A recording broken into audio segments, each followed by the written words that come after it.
أعوذ بالله من الشيطان الرجيم. بسم الله الرحمن الرحيم. قل أعوذ برب الناس ملك الناس إله الناس من شر الوسواس الخناس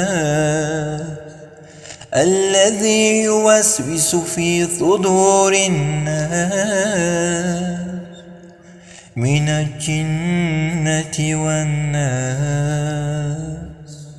صدق الله العلی العظیم. به نام خداوندی که رحمتش بی اندازه و مهربانیش دائمی است.